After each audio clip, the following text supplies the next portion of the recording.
Greetings, Mr. Dobell, after watching the first day of the third test at Rajkot.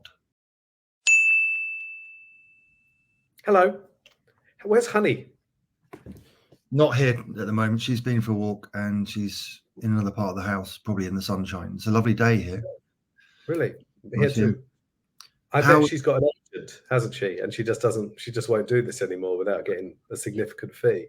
Well, she started asking for money and stuff. I just says, we just don't have it, I'm afraid. None of us can do that.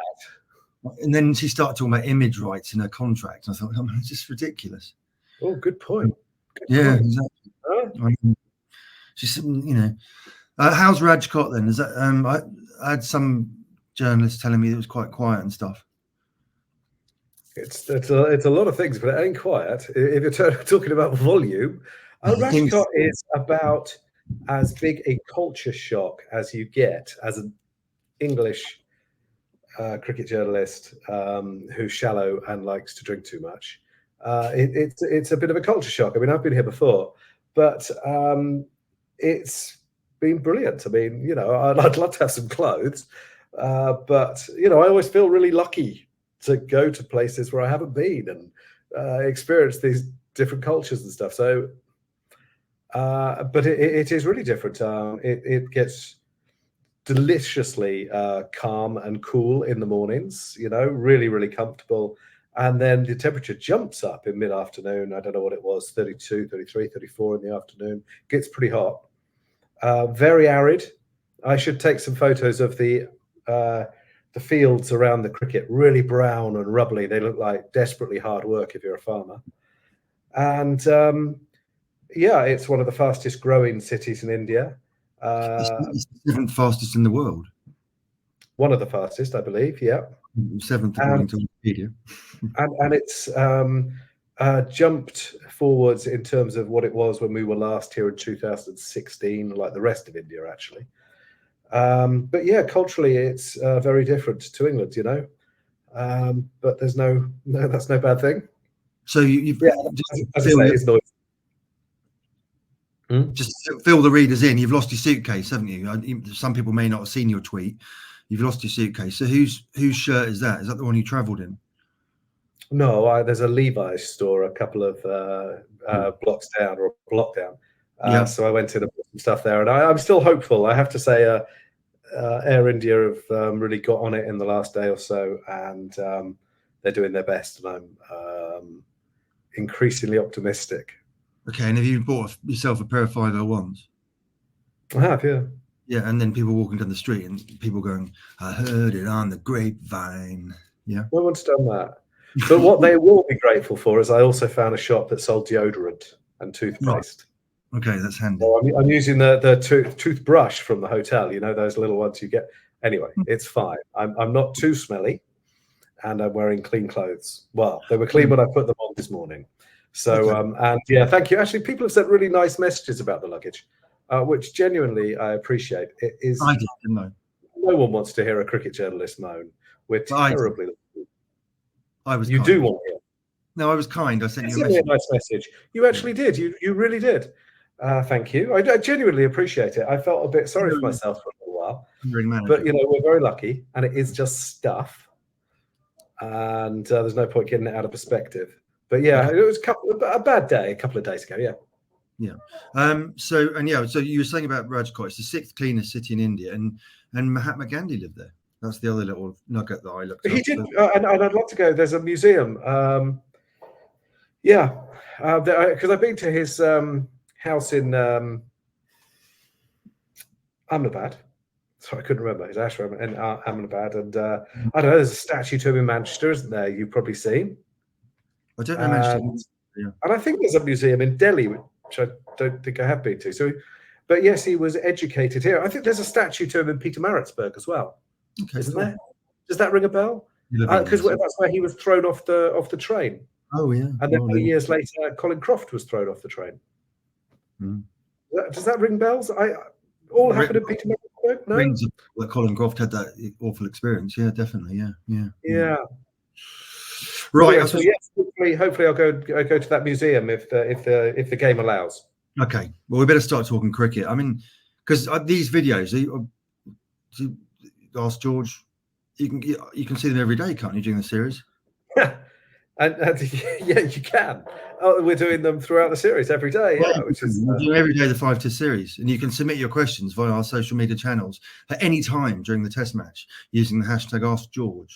Remember, you can read all of George's exclusives from England's tour of India and more by subscribing to the Cricketer digital offering for only £3.99 a month. Just follow the link in the video description. Masterful. Even Honey couldn't have done that better. Should have looked better, but no, let's be fair. People will be irritated that we're not talking about the cricket. She's still talking. People will be irritated if we do talk about the cricket, so you can't win. Okay, well, let's crack on. But yeah, more people watch when England do badly, apparently, don't they? But anyway, well, so we could get a good bumper audience today. Right, first question from Danny. Are India preparing pitches that greatly benefit the team who wins the toss? And what would that say about their level of self-confidence? Seems to me this is a pretty traditional Indian wicket. I don't think there's anything untoward about it. It is an advantage for the team winning the toss, yeah, but lots of tosses are. And actually it did a bit in the first 45 minutes. I don't think it says anything about their confidence. I think it's I think it's a completely reasonable cricket wicket, and I thought they overcompensated on England's last tour when the wickets became quite extreme, and that's fine. I've got no issue with using home advantage, but they did a lot, and I think that might have built England into it a bit more. I think on a good wicket at full strength, India are the better side, but they're not at full strength, so England have a chance. And I've got no issues with the wicket. And I think if you look at last couple of tours, there were times when England won the toss on wickets that might have helped them, and India still won. So the toss has been part of the game since the dawn of time. Whether it should be is a legit question, but now's not the day to talk about it, I don't think. Is that your stomach rumbling, by the way, or something? That was my chair. Oh, so right. Good spot. Good here. Okay, next question. The food is delicious. I know I keep saying that, and it's hardly original to be taken with Indian food. No, but it is amazing. It's as someone who lazily rarely looks at the vegetarian part of a menu. It's amazing what they can do with a cauliflower in this country. All the cliches about English cooking are true. It's so bland. Anyway, I love all the spices. Yeah, chicken tikka, sheikh kebab, Bombay aloo, lovely.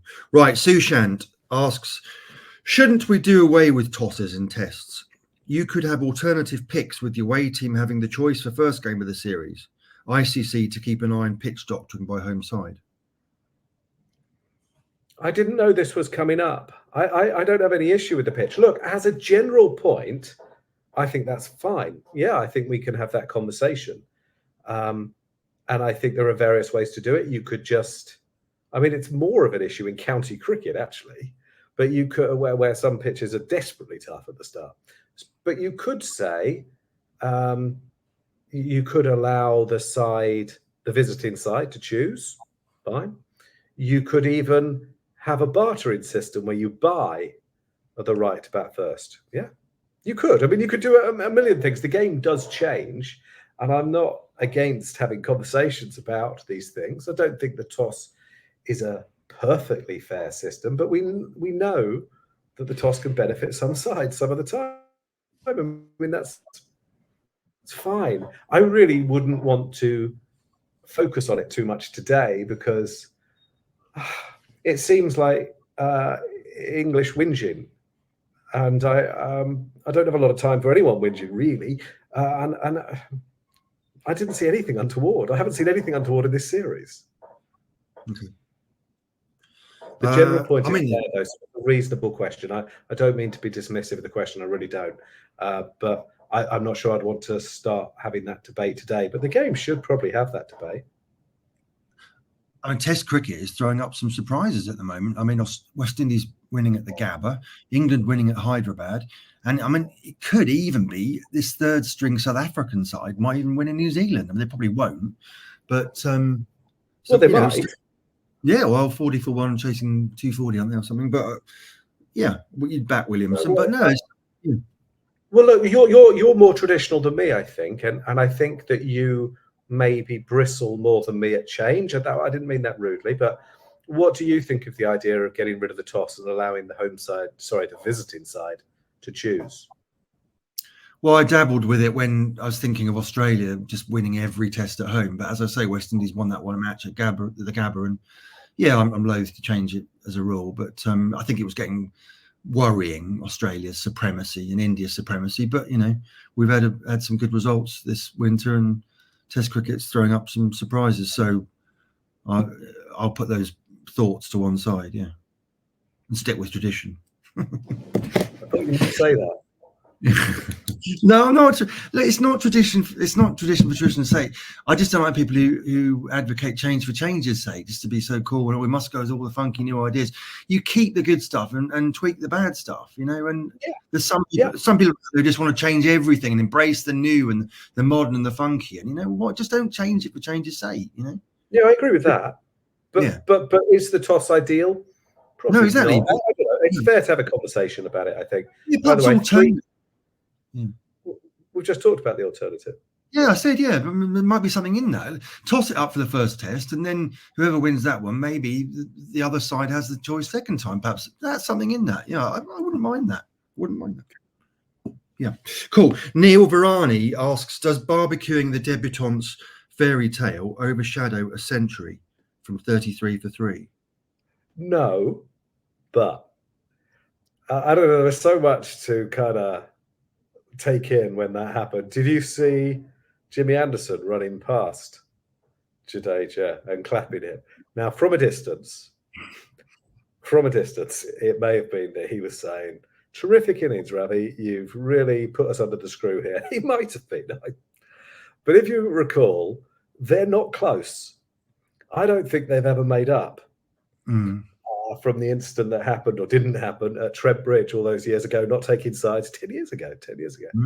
And I don't think they're big fans. And I suspect that Jimmy Anderson was making the point that, well done, you got 100, but what expense? I mean, he did run his colleague out, didn't he? And it's the second time he's done it in this series. And part of the problem is, even when he's recovering from fitness, Jadeja he's a stag. He's a magnificent athlete, but it was unfortunate. But he played magnificently.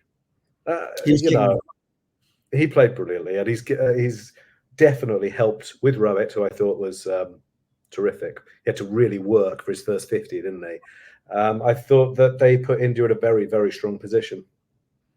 He was getting a bit frustrated at lack of sort of backing up, and wasn't he just getting twitchy before that, wasn't he? Well, I thought the Sarfaraz looked as if he was struggling a bit in the heat. I mean, nerves play a big part, yeah? Nerves can make you tired. And a lot has happened. I know he hasn't batted for very long, but it was warm. And, when you're very excited, you can get cramps and all sorts of things. You can sweat more. And he did look as if he were beginning to struggle. But he gave, Sarfaraz's innings gave India great impetus. I mean, he looked, it's a really impressive start. And look, I've made the point in my piece that he didn't face a lot of the seamers. He didn't face Anderson until he got 50. I think he only faced 5 balls from Wood. But that's a bit churlish. I mean, he played everything that he received really well. And to be honest, he looked like he was on course for 100. So really sad for him. But I think he's shown that he's a man the Indian selectors could do business with. Cool. Okay, Swapnil Singh asks, how costly will that drop by Root turn out to be? India easily could have been 220 all out if Rowett had been out. Well, they could have been, should have. I mean, I thought it was really hard.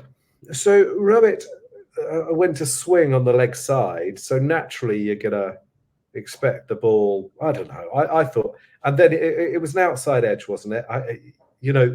Sometimes you don't get the best view in the press box.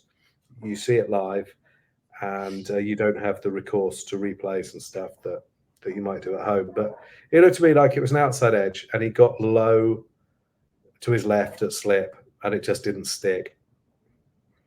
I mean, it wasn't easy by any means. So was it important? Yeah, sure it was.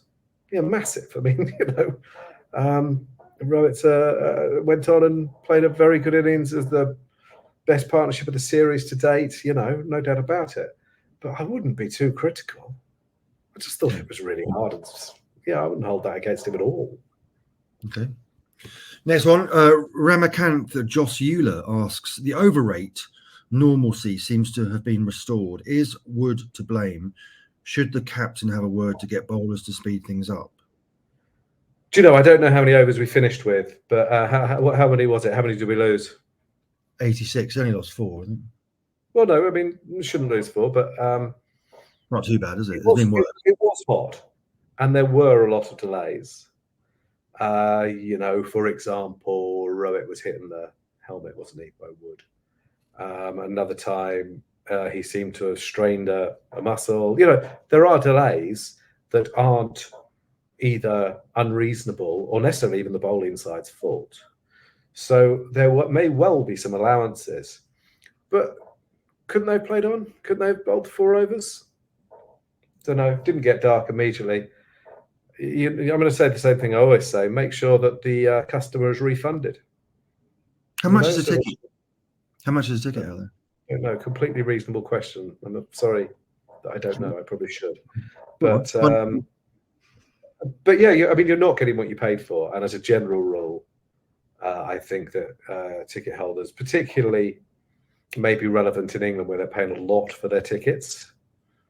You know, you're paying ludicrous amounts for an Ashes ticket at Lords. You could be paying 200 quid, you know, anywhere really. I don't see why they couldn't just, unless you're paying by cash, I don't see why you couldn't just have a refund into the account where you bought it for the percentage of play you lost. I've said this before. It's not rocket science by any means, but I think, so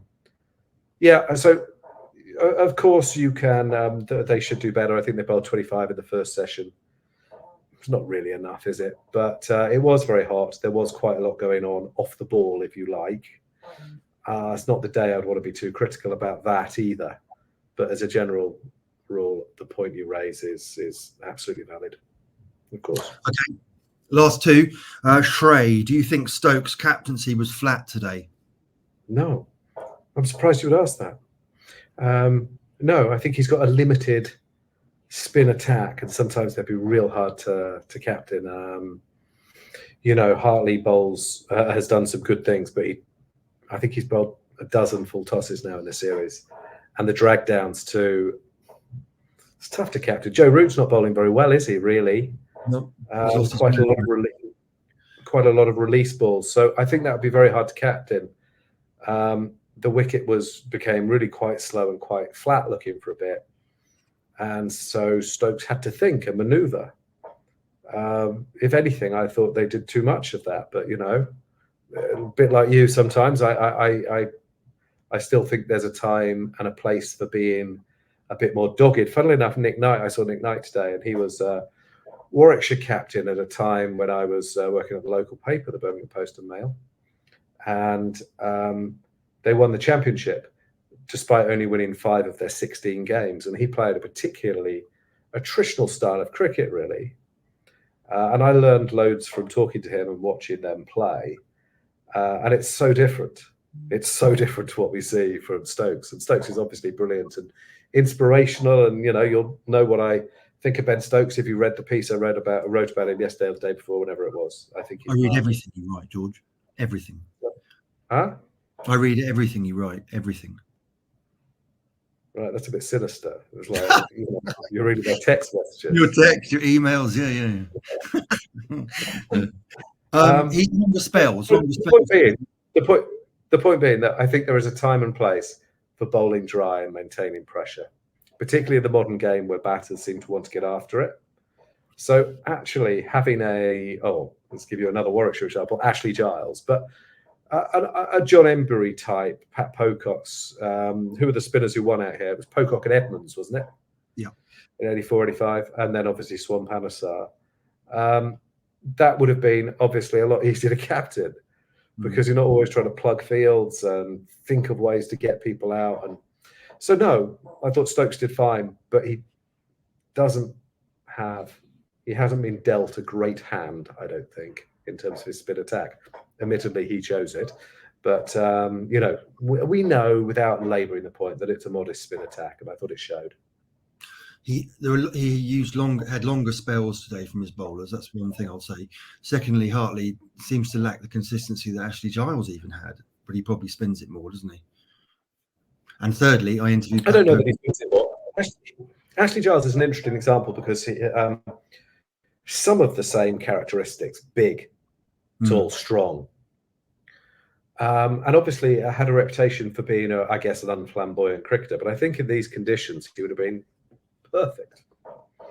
He wouldn't have bowled about balls. You didn't see Ashley Giles pulled very often. That's what I mean. He doesn't. I can't. Full tosses weren't in his armory, really. But let's remember, Hartley has just started his career. And it's an amazing pick. His best bowling in county cricket last year was a twofer. Yeah. No, he's he never took more than two. So he's been picked when he's kind of a kid in terms of his cricketing development in a way. And so I think you've probably got to take the rough with the smooth a bit. But yeah, you're right. He bowls too many release balls, but he is at the early stage of his career. They knew what they were going to get, and I think you probably just got to stick with him. I don't think he turns it. Well, maybe he does. Turns it more than Ashley Giles. I just think he's playing on wickets that probably suggest that. But we'll see. It'll be interesting to see what the Indian spinners do. His figures are magnificent. You know, it's 15 wickets now, hasn't he got? But he seems to lack the consistency that even Ashley Giles had. You know, you keep saying even Ashley Giles. Ashes without Ashley Giles. Look, I rate Ashley. What's Hartley 15 wickets, about 30, right? Ashley Giles at bowling average, was it 40? But you know, Giles just. He didn't play on wickets like this very often. But yeah, look, I'm not. Yeah, he went to India in 2001 too, didn't he?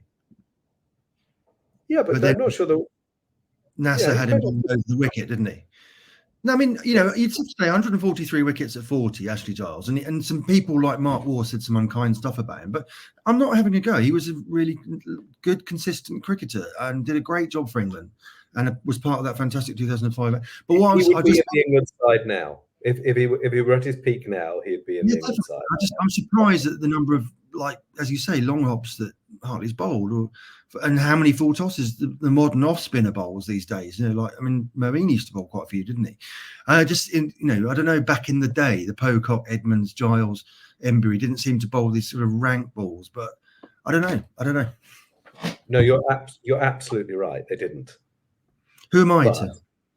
Well, no, you're somebody who's watched lots of cricket and making a completely reasonable observation. I reckon Pat Pocock would go a whole season without bowling a full toss. Look, tell us what you think. You know, people watching. Yeah. But I don't want to be too harsh on Hartley either. As I say, if you pick someone who's hardly played, and he's already done a bit better than I thought he would, to be honest. As I say in my piece, we'll always have Hyderabad. Completely, he's outperforming. It's brilliant. He's doing a great job. But yeah, just he's not perfect. No, he's not perfect. And because he's not perfect, I think he's quite hard to captain. That's all. You wouldn't expect him to be, of course not. By the way, I've interviewed Pat Pocock, and that's going to be on the Cricketers YouTube channel coming up. I interviewed him yesterday. Lovely 20-minute chat, so that's good. Right, last question from Jack Rule.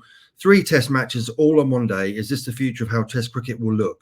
If so, I am all in. Well, great. Good.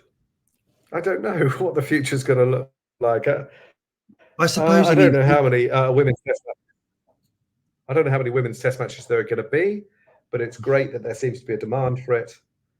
I don't know how much demand there's going to be for men's test matches. I mean, you know, you're preaching to the converted, aren't you? If it's me, you, and Jack, who's clearly a huge cricket lover, talking, then, you know, we're obviously going to want that. I have no idea whether that's the future. Michael Vaughan has advocated windows, and it's definitely worth exploring. My point was he was suggesting a 3-month window, and I took exception to that. I think it should be at least 4 months or 6 months. But anyway, he's talking about windows, isn't he? So how could it be? How could it be any of those things? I just worry about the different times of year that people play cricket. And if you have a window, I mean, West Indies already seem to be disproportionately hit. And I think that anyone who grew up of our age, actually, who loved cricket, loved West Indies cricket and probably always will, because it was the most entertaining. Certainly, personally, West Indies and Pakistan were the teams I enjoyed watching most, because they had the most flair and I don't know, they had all sorts of brilliant things. Abdul Qadir, for example, you weren't seeing a lot of that sort of stuff in England and or New Zealand, and it was and those teams would seem to be the ones that will be under pressure most, because they'll be competing for the same window of time as other sides. And so I don't know about windows, but let's explore it. I don't 2 know. months. Sorry. Go on. 2 months of Christmas, 2 months in the spring, 2 months in the English summer, perhaps, will be my suggestion. But well, I'd say England has already squeezed their test summer into a month without anyone particularly noticing. Haven't they? Yeah. Almost. Anyway. Yeah. But maybe these things should be talked about. But I don't see. I think it'd be very, very hard to regulate. We certainly don't want a Manoj Badali suggestion, which is a 2-week window, Wimbledon-style window for Test cricket in England. We don't want that. We want longer than that, please, Mr. Badali. No, we don't. We don't want that. And well, I don't want that at all. And you know, people always need to remember that some of the people speaking about this stuff have a financial interest in that sort of scenario happening. Yeah.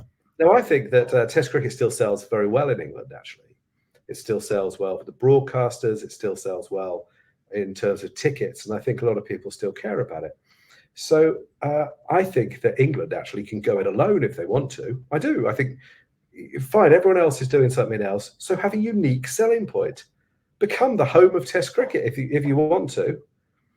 And T20 is brilliant. I very much enjoy it, but I think that if you watch the same teams playing in the same clothing, just in different stadiums, which increasingly look very alike around the world, I don't know. I think it gets a bit samey, and Test cricket and 50 over cricket can still have a unique selling point. Hey, do you want a bit of news? I reckon that the second window for the IPL, here's a bit of news. I reckon, speculative, will be a T10 competition and I think it will be in conjunction with Saudi Arabia.